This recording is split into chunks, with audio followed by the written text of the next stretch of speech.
한 번밖에 없는 인생이기 때문에 누구나 소중하게 여깁니다. 그래서 이런 책들이 참 많이 나와요. 20대에 반드시 경험해야 될 60가지, 40대에 하지 않으면 안 될 50가지, 30대에 꼭 알아야 될 이런 것들, 이러한 관련된 책들이 많이 서점에 나와 있습니다. 본문을 읽으면서 20대든 60대든 50대든 70대든 인생을 살아가면서 반드시 해야 될 두 가지를 발견하게 됩니다. 삶을 살아가면서 어찌 두 가지만 필요하겠습니까? 책의 제목처럼 50가지, 60가지가 될 수도 있겠지만, 그러나 오늘 본문 속에서 우리가 그리스도인으로서 삶을 살면서 꼭 두 가지를 기억해야 됩니다. 그 하나는 하늘에 쌓는 수고를 해야 합니다. 인생은 수고하는 인생입니다. 수고하지 않고 살아가는 사람은 아무도 없습니다. 백수도 그냥 노는 것 같으나 수고를 합니다. 그러나 그 수고가 헛될 수도 있고 헛되지 않는 수고일 수도 있습니다. 본문에서 나타나는 바벨론은 그들이 행한 수고가 헛될 것이라고 했습니다. 58절에 보면 만군의 여호와께서 이와 같이 말씀하시니라. 바벨론의 성벽은 회파되겠고 그 높은 문들은 불에 탈 것이며 백성들의 수고는 헛될 것이요 민족들의 수고는 불탈 것이요 그들이 쇠잔하리라 그랬습니다. 바벨론이 멸망, 회파, 쇠잔함으로 인하여서 바벨론과 더불어 그 땅의 백성들이 행했던 모든 수고, 가족을 위해서, 사업을 위해서, 자기의 인생을 위해서 행했던 그 모든 수고가 다 헛될 것이라고 말씀을 합니다. 이러한 수고의 헛됨을 오늘 본문의 말씀에 읽어보시면 여러 가지 단어로 표현을 했습니다. 예컨대 파멸이라는 단어, 황폐, 멸망, 회파, 쇠잔, 이런 단어들로 바벨론의 그 백성의 모든 수고가 헛될 것임을 표현했습니다. 그런데 수고의 헛됨은 바벨론만이 아닙니다. 사람이 땅에 쌓는 수고가 마지막에 이렇게 우리일지라도 헛되게 끝날 수가 있습니다. 예수님께서 말씀하셨습니다. 너희를 위하여 보물을 땅에 쌓아두지 말라. 거기는 종과 동록이 해하며 도둑이 구멍을 뚫고 도둑질하느니라. 그래서 어쨌다는 거예요? 헛될 것이라는 거예요. 좀 음식물을 해치는, 옷을 이렇게 해치는 그런 벌레를 말하죠. 동록, 금속의 부식을 가리키는 단어입니다. 쥐나 곰팡이에 의해서 있게 되는 어떤 해로움을 가리키기도 합니다. 벌레 먹고 부식되고 그나마 쌩쌩하는 것들은 도둑이 들어와서 가져가고, 그래서 우리가 행했던 수고가 헛될 수 있다라고 말합니다. 그런데 어떤 것들이 부식되고 어떤 것들이 벌레 먹어요? 보물이에요. 보물. 얼마나 소중하게 여깁니까? 그런데 그 보물들이 헛될 수가 있다 그랬어요. 그 보물을 얻기 위해서 참 애를 썼는데 그것이 헛될 수 있다고 말씀합니다. 이 말씀은 마태복음 6장의 앞부분과 연결해 보면 그 뜻이 더욱 선명해집니다. 마태복음 6장 1절은 이렇게 말씀합니다. 사람에게 보이려고 그들 앞에서 너희 의를 행하지 않도록 주의하라. 그리하지 아니하면 하늘에 계신 너희 아버지께 상을 받지 못하느니라. 또 6장 5절에 가면 또 너희는 기도할 때 외식하는 자와 같이 하지 말라. 그들은 사람에게 보이려고 회당과 큰 거리 어귀에 서서 기도하기를 좋아하느니라. 더 내려가서 16절에 보면 금식할 때 너희는 외식하는 자들과 같이 슬픈 기색을 보이지 말라. 그들은 금식하는 것을 사람에게 보이려고 얼굴을 흉하게 하느니라. 이 말씀들을 하신 이후에 예수님은 이렇게 말씀합니다. 너희를 위하여 보물을 땅에 쌓아두지 말라. 오직 너희를 위하여 보물을 하늘에 쌓아두라. 그러셨습니다. 그러므로 이 말씀을 연결시켜 본다면 문맥에 의하면 먼저 무엇이 보물이냐? 이 6장에서 말씀하는 보물은 기도, 구제, 금식, 이런 영적인 선한 일들이 보물이에요. 우리가 보물로 여기는 것이 세상에 많이 있습니다. 그런데 오늘 마태복음 6장에서는 우리 그리스도인들, 예수님을 믿는 사람들이 갖고 있는 것, 행하는 것, 보물이 이것입니다. 우리가 기도하고 구제하고 금식하는 것 등이 다 보물을 얻는 행동들입니다. 구하면 얻게 해주시고 찾으면 찾게 해주시고 두드리면 열어주신다고 하셨습니다. 기도하면 좋은 것을 주신다고 하셨습니다. 그러므로 기도한다는 것, 보물을 얻는 것입니다. 또한 성경은 구제를 좋아하는 자는 풍족하여질 것이라고 했고, 또한 구제하는 것은 다함이 없는 보물이니라고 말씀을 했습니다. 구제가 보물이에요.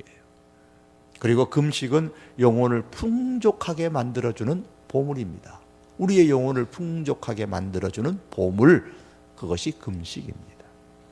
이처럼 기도나 구제나 금식이 보물입니다. 그렇다면 이것이 보물이기에 기도한다는 것, 구제하는 것, 금식은 참 가치 있는 일이죠. 소중히 여겨야 될 것들입니다.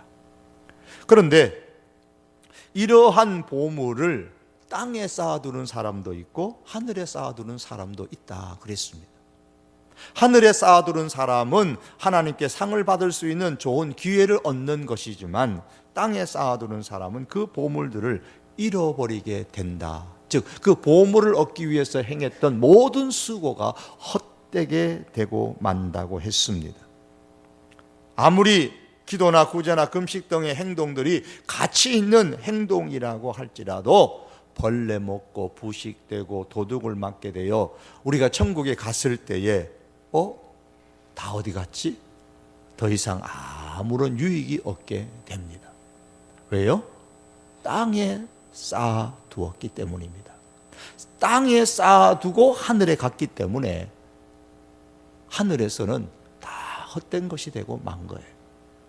그러므로 우리의 기도나 우리의 구제나 우리의 금식, 이와 같은 보물은 땅에 쌓아둘 것이 아닙니다.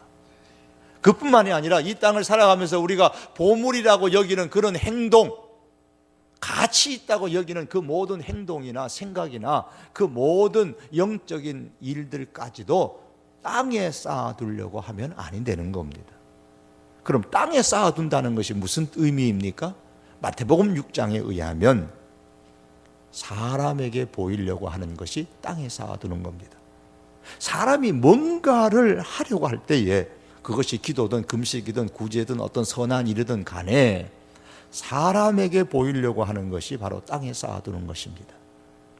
사람에게 보이려고 하는 행동 방식에는 두 가지가 있습니다. 그 목적이 선한 것이든 악한 것이든 간에 행동 방식에 두 가지가 있는데, 하나는 천사와 같은 행동을 사용하는 방식입니다.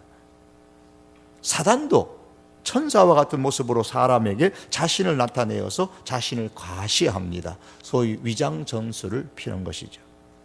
진심이든 위장이든 간에 천사같이 행동하는 그 목적이 사람에게 보이기 위한 행동, 그것은 바로 땅에 쌓아두는 것입니다. 또 다른 하나는 자기의 힘을 사용하는 방식이 있습니다. 자기의 힘을 공개적으로 사용해서 자신의 대단함을 사람에게 보이는 방식입니다. 예레미야 50장 21절에서 32절에 보면, 특별히 23절에 바벨론을 일컬어서 온 세상의 망치라고 했습니다. 여러분 망치 알죠? 못을 받거나 하는데 사용되는 도구, 망치입니다. 쇳덩어리로 된 거 망치입니다. 바벨론이 망치가 되어 주변의 나라든지 사람이든지 그냥 때려 부쉈습니다. 그러면 그 망치의 힘에 의해서 사람도 나라도 힘없이 쓰러졌습니다. 그 모습을 보면서 바벨론이 쾌재를 부릅니다. 봐라, 내가 얼마나 대단하냐. 자신의 대단함을 사람들에게 과시하려고 망치를, 자기의 힘을 휘둘렀습니다. 바벨론처럼 힘 있는 사람들이 있습니다.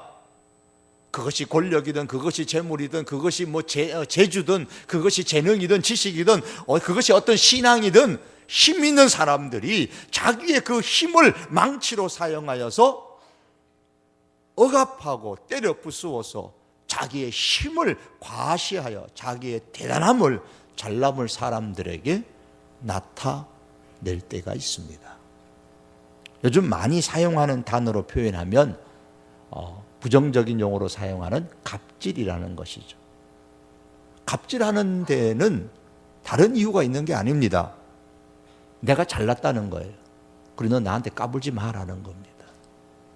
자기가 잘났다라는 사실을 그 누군가에게 드러내어서 그 사람으로 하여금 자기에게 더 이상 나한테 까불지 말라라는 의미가 거기에 담겨 있습니다. 그런데 얼굴을 찌푸리게 만드는 것은 슬픈 사실은 교회 안에서 소위 그 자체는 참으로 영적이고 선한 것인데 기도, 구제, 금식, 예배 뭐 등등 이런 것들이 얼마나 선하고 영적인 일입니까? 그런데 이런 것들을 사용하여서 자기 자신의 어떤 대단함, 자기의 잘남을 과시하는 사람들이 있습니다. 예컨대 예수님 당시로 표현하면 바리새인들, 서기관들이 그 대표적인 인물이었습니다. 기도나 구제나 금식의 목적을 단지 사람에게 드러내어 자신의 대단함을 나타내어 그 결과로 사람들로부터 자신의 어떤 영광을 얻으려는 행동, 바로 종교적인 갑질이라고 할 수 있습니다. 그런데 천사처럼 위장하든 아니면 진심이든 망치처럼 자기 힘을 공개적으로 과시하든 그렇게 사람에게 보여서 뭔가를 얻으려는 행동을 한마디로 표현하면 허영이라고 할 수 있습니다. 성경은 말씀하기를 아무 일에든지 다툼이나 허영으로 하지 말라고 했습니다. 여기서 사용된 허영이라는 단어는 영어로 하면 vain glory입니다. vain이라는 말은 비어있다라는, 비어있는이라는 뜻이고, 영광이라는 것은 글로리는 영광이죠. 그래서 허영이라는 말은 무엇이 비어 있어요? 속이 비어 있는 영광이에요. 겉으로 보면 굉장해요. 그런데 속을 들여다보면 비어 있어요. 한자도 마찬가지입니다. 허. 비어 있다는 뜻이에요. 영, 화려하게 꽃이 피다라는 뜻이에요. 꽃이 확 피어 있는 모습이에요. 그러니까 속은 비었는데 겉은 화려하게 핀 꽃과 같은 거예요. 그게 허영이라는 겁니다. 그 방식이 천사처럼 하든 아니면 망치처럼 공개적으로 힘을 발휘하든 내가 이 정도 잘난 사람이다, 내가 대단한 사람이다 라는 점을 사람에게 보이려고 하는 것이 바로 뭐냐? 허영이라는 거예요. 허영. 파스칼의 말처럼 이러한 허영심은 신분고하를 막론하고 인간의 마음속에 깊이 뿌리 박혀 있기 때문에 심지어 사람들은 자기가 실제로 행복한 것보다 더 좋아하는 게, 더 신경 쓰는 게 뭐냐면 남에게 행복하게 보이려고 더 애쓰는 경우가 많아요. 내가 행복하고 행복하지 않고는 그건 두 번째 문제예요. 남들이 볼 때 내가 행복했으면 좋겠다는 거예요. 그래서 참 너 보니 정말 행복하게 보여, 너 참 좋겠다. 남들이 자기를 보고 부러워하는, 자신의 행복해 보이는 그 모습을 보면서 부러워했으면 좋겠다라는 그 마음을 갖고 있단 말이에요. 사람의 마음에. 그게 허영심인 거예요. 그 허영심이 강한 사람일수록 깊이 파는 것보다는 높이 쌓으려고 하는데 신경을 씁니다. 깊이 파는 것은 사람들의 눈에 보이지 않아요. 아무리 깊이 파도 안 보입니다. 별로 신경 쓰지 않습니다.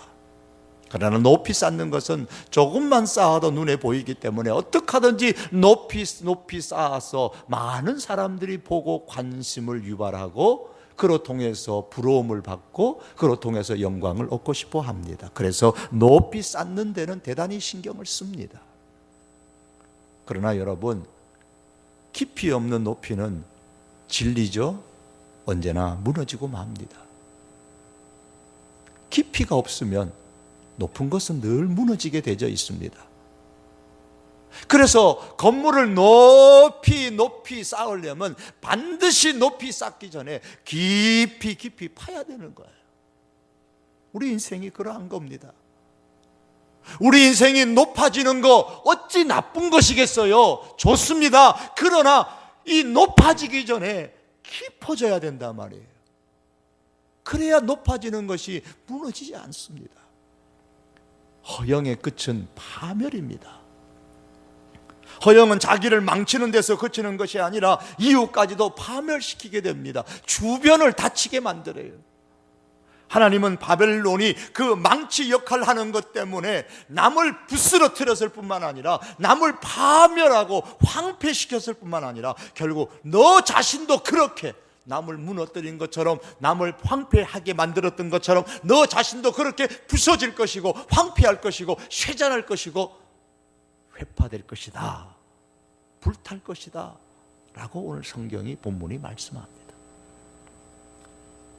사람이 자기를 사람들에게 드러내기 위해서 어떤 데는 망치 역할을 하고 어떤 데는 천사 역할을 합니다.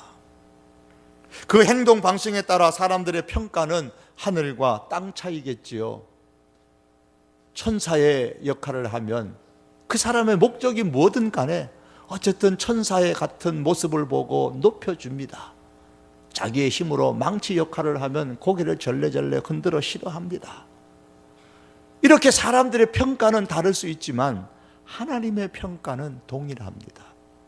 망치의 역할을 해서 부서뜨리든 천사의 역할을 해서 세워주든 이 모든 수고가 사람에게 보이려고 하는 것 이상 그것은 다 헛된 것이라고 말씀하셨습니다.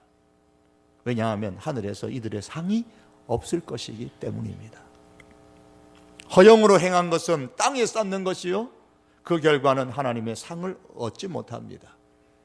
돌스토이라는 사람이 세 가지 질문에 나는 글에서 세 가지 질문을 하고 답변하기를, 이 세상에서 가장 중요한 때는 바로 지금이고 가장 필요한 사람은 바로 지금 내가 만나는 사람이고, 그리고 이 세상에서 가장 중요한 일은 바로 내 옆에 있는 사람에게 선을 행하는 것이다 그랬어요.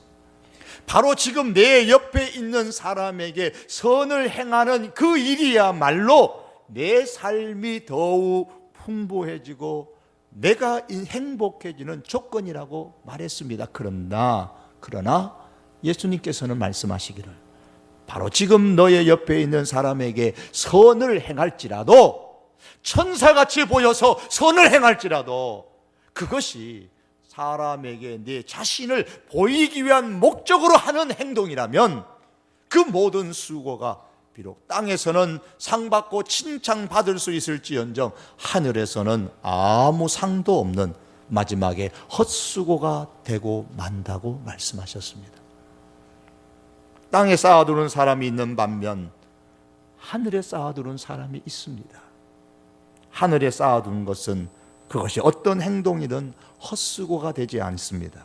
왜냐하면 예수님 말씀하시기를 하나님께서 반드시 그 상을 잊지 않으시기 때문입니다.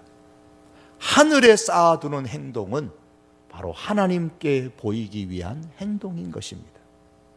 우리 사람의 마음에는 하나님이 들어가야 될 마음의 공간이 있다고 하잖아요. 그런데 하나님께서 들어가셔야 할 그 마음 공간에 하나님이 들어가시지 않으면, 하나님으로 채우지 않으면 반드시 거기에 들어가는 것이 있는데, 그게 바로 뭐냐면 자기라는 존재예요. 그래서 우리의 마음 공간은 비어 있을 날이 없어요. 하나님이 들어가 계시든 아니면 자기가 들어가 있든 하는 겁니다. 자기가 들어가 있는 그 순간부터 사람은 자기 중심이 되고 이기적인 사람이 되어져서 허영의 사람이 되어져서 사람에게 자기를 보이려고 하는 행동에서 벗어날 수가 없게 됩니다. 자기가 들어간 그 마음의 공간에 마땅히 들어가야 한 주인이신 하나님이 들어가셨을 때에 우리는 비로소 사람이 아닌 하나님을 주목하는 삶을 살 수가 있습니다. 그리고 그 결과는 하늘에 보물을 쌓아두는 인생이 됩니다. 사랑하는 성도 여러분, 우리는 우리의 소유나 우리의 행동을 마지막에 하늘로 가져갈 수가 없습니다. 그 어떤 것도 우리 하나님 앞에 갔을 때에 내가 그것을 다 짊어지고 갈 수는 없습니다. 하지만 이 땅에서 살아있는 동안에 미리 천국의 하늘에 쌓아둘 수는 있습니다. 미리 천국에 보내어 하늘 창고에 쌓아두는 방법은 이 땅에서 사람에게 보이기 위한 목적으로 하는 행동이 아니라 오직 은밀한 중에 보시는 하나님을 주목하고 하나님께 보이기 위하여 행하는 그 행동이야말로 바로 하늘에 쌓아두는 방법인 겁니다. 부지런히 우리는 이 땅에서 하늘에 쌓아두셔야 됩니다. 한번 사는 인생 가운데서 우리의 남은 생애가 앞으로 얼마이든 바벨론처럼 많은 수고를 했으나 마침내 그 모든 수고가 다 헛된 것으로 끝나는 그러한 허망한 인생이 되지 않고 매일매일 행하는 우리의 행동들로 말미암아 하늘의 보물을 쌓아두는 그런 인생이 꼭 될 수 있기를 바랍니다. 이 땅을 살아가며 우리가 행해야 할 일입니다. 또 하나는 인생을 살면서 반드시 해야 할 것은 하나님의 말씀을 전하며 사는 거예요. 59절에서 64절의 말씀에 보면 시드기야 왕이 된 지 4년 만에 스라랴라는 병창감을 데리고 요즘으로 말하면 국방장관쯤 됩니다. 바벨론에 갔어요. 유다 나라의 시드기야 왕은 바벨론의 느부갓네살 왕에 의해서 임명된 왕이었습니다. 그런데 이 시드기야가 바벨론을 버리고 친애굽 정책을 펼 것이다 라는 정보를 입수했던 이 바벨론의 느부갓네살 왕이 시드기야 왕을 바벨론으로 소환을 했습니다. 이때의 국방장관이었던 스라야가 함께 왕을 수행해서 바벨론으로 같이 갑니다. 그 순간에 예레미야가 바벨론의 멸망에 관한 예언의 말씀을 책으로 만들어 가지고 스라야에게 주면서 바벨론에 가거든 이 말씀을 바벨론에 이미 포로로 잡혀가 살고 있는 유다 백성들에게 읽어주라고 했습니다. 또 읽어줄 뿐만 아니라 다 읽어주고 난 다음에는 이 두루마리 책을 돌에다가 꽁꽁 메어가지고 그 바벨론에 있는 큰 강 유브라데 강에다가 던져 넣으라 그랬습니다. 그리고 이렇게 말하라 그랬어요. 돌에 메어 있는 이 두루마리 책이 강물 속에 들어가면 시간이 지난 후에 썩어버리는 것처럼 시간이 지나면 바벨론도 그렇게 영원히 몰락하게 될 것이다. 그렇게 전하라 그랬어요. 바벨론의 멸망과 관련된 이러한 유사한 퍼포먼스가 요한계시록에도 기록되어져 있습니다. 요한계시록 18장 21절 말씀에 보면 이에 한 힘센 천사가 큰 맷돌 같은 돌을 들어서 바다에 던져 가로되 큰 성 바벨론이 이같이 몹시 떨어져 결코 다시 보이지 아니하리라 그랬습니다. 큰 돌이 강물 속에 바다 속에 깊숙이 들어가서 안 보이는 것처럼 바벨론이 무너져 보이지 않게 될 것이라고 했습니다. 결국 바벨론이 망한다라는 말씀이죠. 그렇습니다. 바벨론은 예언된 대로 역사 가운데서 망했습니다. 예레미야 당시에 그 바벨론은 역사 가운데서 망했습니다. 그리고 요한계시록에서 말씀하는 세상이라는 이 바벨 역시 망하게 될 것입니다. 힘센 음성으로 외쳐가로되 무너졌도다 무너졌도다 큰 성 바벨론이여.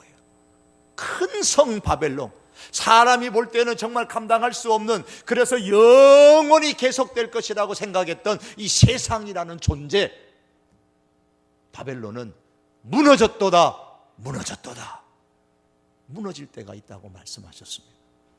여러분, 큰 성 바벨론과 같은 세상은 무너집니다. 몰락합니다. 그러나 하나님의 거룩한 성인 교회는 영원합니다. 이것이 요한계시록의 핵심이에요. 그렇다면 바벨론 성 안에 살 것인가, 하나님의 거룩한 성 안에 살 것인가? 지난 주일에 제가 드렸던 말씀에서는 빨리 바벨론 성에서 도망쳐 나오라고 했죠. 도망쳐 나오는 것만 끝나는 게 아닙니다. 참으로 바벨론 성 안에 커 보이지만 안전하지 않다는 것을 그 성 사람들에게 하나님의 거룩한 성이 안전하다는 것을 우리가 전해야 됩니다. 우리는 하나님의 교회 안에, 하나님 안에 거하기를 결단하고 살아갈 뿐만 아니라 세상에 좌우되지 않는 그런 인생을 살아갈 뿐만 아니라 세상을 향하여 한 걸음 더 나아가서 그 세상 안에 있는 사람들에게 예레미야가 스라야에게 부탁했던 것처럼, 명령했던 것처럼 하나님의 말씀을 전하며 살아야 됩니다. 세상이라는 바벨론 성이 몰락하게 될 것이라는 사실을 우리는 압니다. 나는 안전하다고 해서 어찌 가만히 보고만 있을 것입니까? 듣든지 안 듣든지 우리에게는 스라야처럼 이 사실을 전할 사명이 있습니다. 왜 예레미야는 바벨론의 멸망이 담긴 하나님의 말씀을 전하라고 했을까요? 그 대답은 간단합니다. 바벨론의 포로 생활로 인해 절망한 가운데 사는 유다 백성들에게 하나님을 붙잡으라는 거예요. 하나님을 붙잡고 희망을 가지고 살라는 목적을 가지고 이 하나님의 말씀을 전하라 그랬습니다. 그렇습니다, 여러분. 우리가 세상을 향하여 복음을 전하는 것은 다른 것이 아닙니다. 세상을 붙잡지 말고 참 희망이 되는 예수님을 붙잡고 희망을 가지고 살라고 우리가 복음을 전하는 겁니다. 지난 행복나눔 축제를 통해서 많은 분들이 수고하셨고 또 많은 사람들에게 희망을 전했습니다. 듣든지 안 듣든지, 초청을 받고 교회에 오시든지 안 오시든지, 복음을 듣고 믿든지 안 믿든지 우리는 예수님 안에 참된 희망이 있다는 사실을 믿고 저 바벨론 안에 살아가는 사람들을 향하여 지속적으로 복음을 전하는 하나님의 사람들이 될 수 있기를 바랍니다. 어떤 분들은 복음을 전하면서 스트레스를 받는다고 말합니다. 또 복음을 전하라는 말만 들어도 마음에 부담이 되어서 스트레스를 받는다고 합니다. 그래서 제발 목사님, 전도하라는 말은 하지 맙시다. 어떤 교회는 전도하라는 말을 하지 않는다 그래요. 스트레스 받지 말라고. 교회 와서까지 스트레스 받아야 되냐고. 세상에서 스트레스를 많이 받는데 교회 와서까지 스트레스 받아야 되냐고. 그러니까 스트레스 주는 말은 하지 말라고. 안전하면 여러분, 교회도 망하고 세상도 망하고 우리도 망합니다. 부모가 자기 아이를 위해서 자신을 헌신하는 것을 희생한다고 생각하는 부모들이 요즘에 좀 늘어난다 그래요. 사람은 누구든지 희생 모드에 빠지게 되면, 희생자 모드에 빠지게 되면 스트레스를 받게 되어 있습니다. 나는 희생자다. 나는 지금 희생당하고 있다. 그 생각이 드는 순간부터 크고 작은 스트레스에 시달리게 됩니다. 나는 세월호 참사의 희생자다. 나는 국가가 잘못한 것에 대해서 나는 희생을 받은 사람이다. 나는 사회 때문에 지금 희생을 당하고 있다. 나는 교회 때문에 내가 희생을 당하고 있다. 자기가 지금 희생당하고 있다라고 생각하는 순간부터 스트레스에 시달리게 되어 있습니다. 심지어 자기가 낳은 자기 아이를 키우면서도 그 아이 때문에, 아이를 위해서 지금 헌신하고 희생하는 그 모든 것들을 내가 이 아이 때문에 희생하고 있다고 생각해서 스트레스를 받아요. 부모 노릇하는 게 온통 스트레스가 되는 거예요. 내가 아이 때문에 잠도 못 자고, 아이 때문에 내가 너무너무 피곤하고, 아이 때문에 내 할 일도 못하고, 어쩌다가 결혼해가지고, 어쩌다가 아이 낳아가지고, 어쩌다가 내 인생이 이렇게 되었는가. 이 아이 때문에 내가 너무 내 인생을 희생한다. 내 인생을 희생하지 말자. 내 인생을 한 번뿐인데 멋있게 살자. 그래서 결혼하지 않으려고 하는 젊은이들도 있고, 또 아이 낳아놓고 내가 실수했구나, 너무 힘들구나, 부모 노릇하는 거 정말 희생이다, 그렇게 생각하는 분들이 있다고 합니다. 그러나 여러분, 헌신이나 희생이 아니고 사랑이라는 마음이 자연스럽게 우리 마음에 들어오는 순간에 아무리 헌신해도 아무리 희생해도, 그리고 힘들지언정 더 이상 스트레스를 받지 않아요. 오히려 힘든 그 일로 인해서 기쁨을 얻게 됩니다. 즐거움을 얻어요. 한번 생각해 보십시오. 내가 누군가를 사랑하게 되면 그 사랑하는 사람을 위해서 내가 몸이 좀 피곤하고 그 사람이 요구에 맞춰서 행동하는 그런 모습을 보면서 스트레스를 받나요? 즐겁나요? 그게 스트레스라고 말하면 그 사랑 정선에 분명히 문제가 있는 겁니다. 사랑하는 사람을 위해서 사랑하는 사람이 원하는 것을 이루어 주려고 행하는 행동에는 분명히 거기는 기쁨이 있는 겁니다. 누군가를 사랑할 때는 언제나 거기에 스트레스가 생기지 않습니다. 오히려 사랑하는데도 불구하고 그 사람을 위해서 내가 해줄 수 있는 것이 아무것도 없을 때 오히려 스트레스가 생겨요. 내가 사랑하는 내 자식인데 내 자식을 위해서 내가 어떤 헌신도 할 수 없고 내가 어떤 희생도 할 수 없는 그런 환경에 처한다면 그 헌신하지 못하고 희생하지 못하는 그 상황 때문에 오히려 스트레스를 받는 겁니다. 그러므로 사랑하는 사람을 위해 내가 무엇인가를 할 수 있다는 것은 큰 행복인 거예요. 여러분, 성도가 어떤 존재예요? 하나님을 사랑하는 사람들 아닙니까? 하나님을 사랑하는 사람들인데 내가 사랑하는 그 하나님께서 내게 말씀하시기를 복음을 전하라고 말씀하십니다. 그러므로 하나님을 우리가 사랑한다면 하나님을 위해서 내가 무언가를 할 수 있다는 것, 내가 복음을 전할 수 있다는 그것은 스트레스가 아니라 하나님을 위해 오히려 아무것도 할 수 없다는 것이 오히려 스트레스가 되는 겁니다.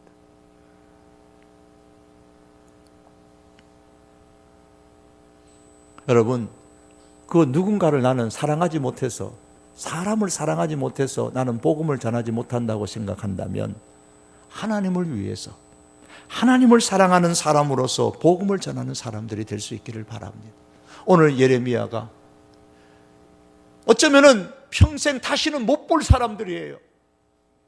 저 바벨론의 포로로 되어 간 그 유다 백성들, 평생 다시는 못 볼 그 사람들임에도 불구하고